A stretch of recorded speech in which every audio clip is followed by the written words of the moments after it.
Welcome to X and O's and Joe's. I'm Gene Clemens. It's great to be back. Probably already starting to post workouts and maybe even early May. Practice. Colleges are probably about to start up. Your kids up there spring ball right now. If spring.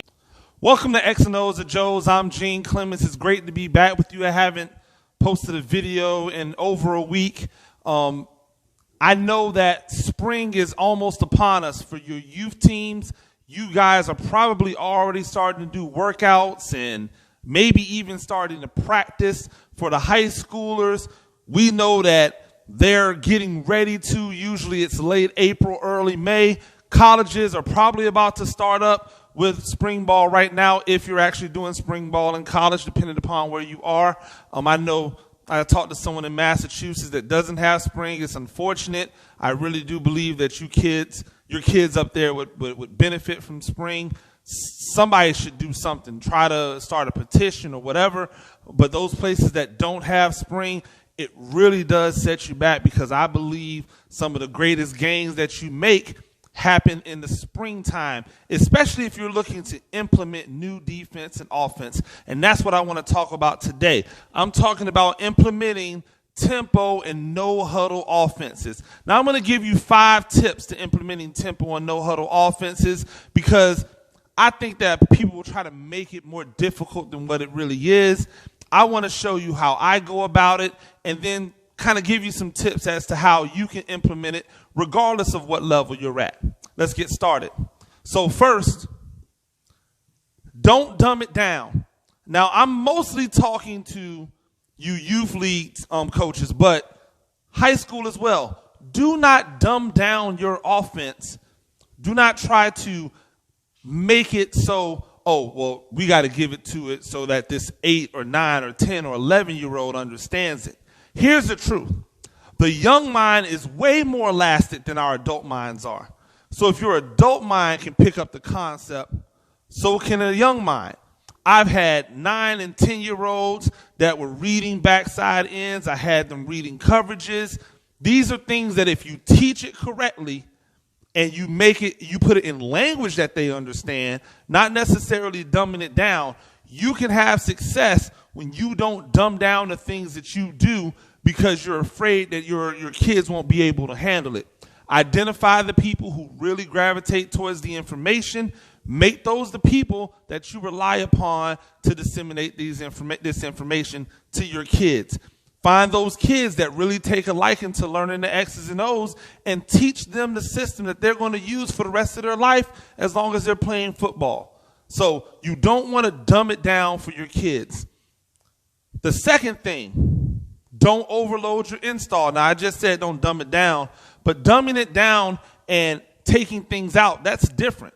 You don't want to overload your install. So, for instance, if you're thinking about starting to do no huddle or tempo, you really should be thinking, what are 3 run plays that I run? What are play actions off of those run plays? What are a couple pass concepts that we can run out of multiple formations? The reason you want to do that is because when it comes to no huddle, there's verbiage, obviously, but how do you want to set up your no huddle to run? How do you want to set up your tempo? Do you want to go fast? Because if you want to go fast, they can't be spending all day trying to figure out what you're saying on the sideline. They can't figure out which play is it because we've got 100 different plays in. They really want to be able to focus on going fast and thinking quickly and then allowing their athleticism to do what they need to do. So I would say 3 runs, 3 play actions off of those runs. So that's 6 plays. Now, you might want to go with 3 or 4 different formations. So now 3 or 4 different formations and 3 runs, that's 6 runs. 3 or 4 different formations, 3 runs, that's 9 to 12. That's 9 to 12 run plays. That's 9 to 12 play action pass plays. You add in 2 route concepts. That's another 6, or if you go with 3, 9 pass concepts. That's a lot to put into a playbook. Most of the times, you're not going to run that many plays. You're not going to run that many different plays in a game because you're going to find something that you're doing well, and you know from my previous videos that if you have something that you do really well, keep doing it, because if it ain't broke, don't fix it. So you want to make sure you don't overload your install. You want them to become really good where it's second nature at these plays. That allows them to go fast because they don't have to think about it. Number 3, teach concepts with the signals. Everything that I teach when it comes to putting in no huddle or tempo, it comes with the signal. So if I'm teaching, so for instance, if I'm going to teach speed, this is my speed option. This is my call for speed. So every time I say speed, I'm always giving the motion so that they know that I'm giving them the signal with the concept. Speed. All right, so we're going to go twins right. We're going to go twins right. Notice I'm putting my left hand up because I'm talking to you. So when you're looking at it, you're looking at the right side. So I'm going to go twins right, motion, speed option. Twins right, motion, speed option. Every time I teach it, I put it all together so that you understand it. You begin to see the visual. So when you see it from the sidelines, it doesn't look brand new to you. So you always want to teach the concept with the motion. Twins right, motion, speed option. Now, twins left, motion, speed option. So I have it on both sides. You want to teach those motions, you want to teach the different mechanics and gestures that go with your concept so they understand everything together. Now, with that being said, you want to give your players control of the signs. Now, how do you get kids to invest? How do you get them to really believe in what's going on? You make them think it's their idea. You make them think it's them that came up with all this. And if you're able to do that, then they'll be more likely to remember it. So let them come up with whatever the signal is for speed. Let them come up with whatever the signal is on defense for Mike, or if you want to blitz somebody, let them come up with it, because if they come up with the signal, they're going to remember it. And they're going to be enthusiastic because they're like, yo, I came up with that signal.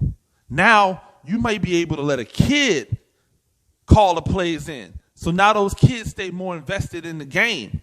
They're also learning. They also know that they can't mess up. That gives them accountability. All of those things help when you're trying to put a tempo offense in place. So let those kids, let those players have control of the signs. Let them, you don't care what it is. You just want them to run it. You don't care. So if they want to make this buck, or if they want to make this buck, or if they want to make this buck, who cares? It's them. If they like it, if they take hold of it and take ownership of it, it's only going to make it better for you.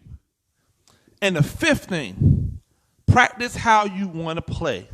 So many times I see people talk about, well, we're tempo, we're up tempo, and then I watch them practice and everything is slow. And they're like, okay, run it again, and they're running from the huddle. But you're up tempo.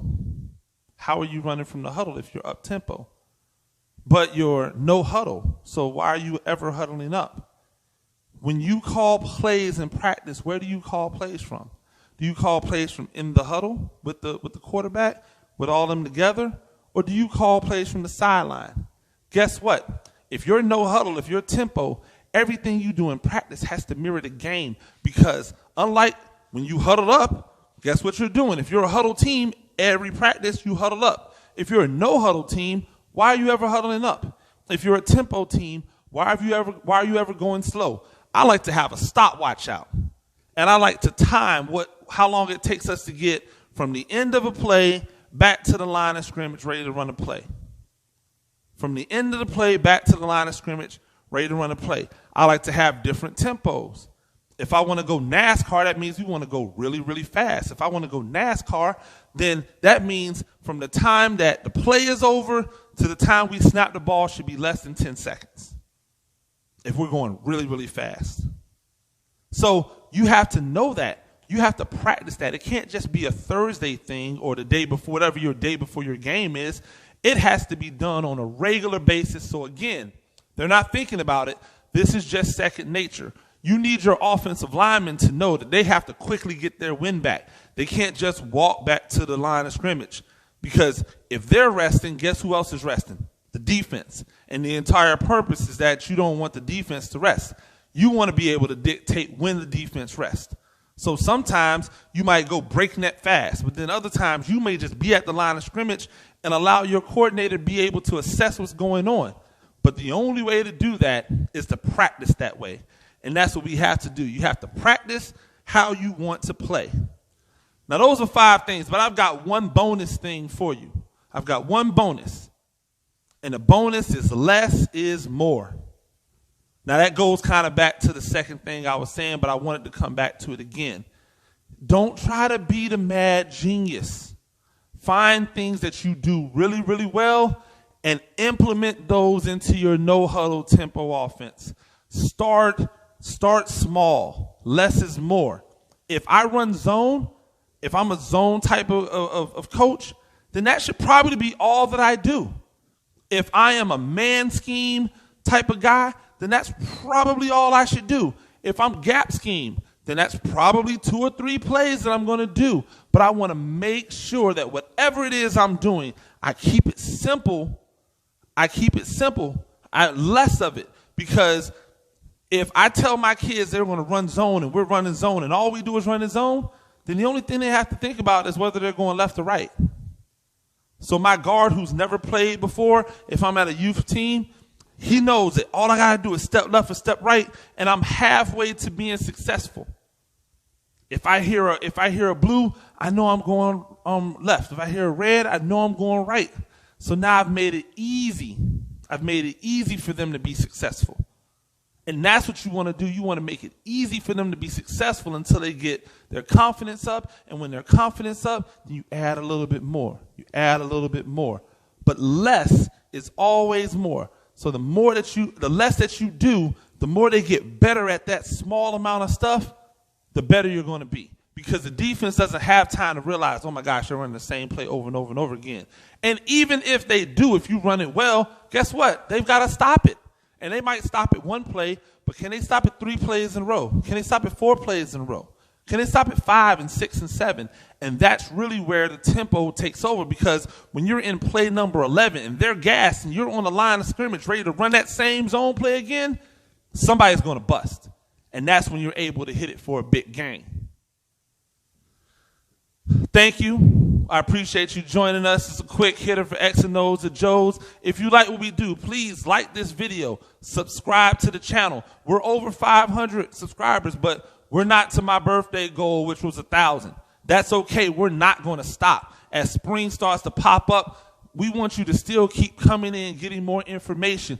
Tell me what it is you want to know. We'll make sure that we get that out there to you. So for X and O's and Joe's, I'm Gene Clemens. Y'all have a great day.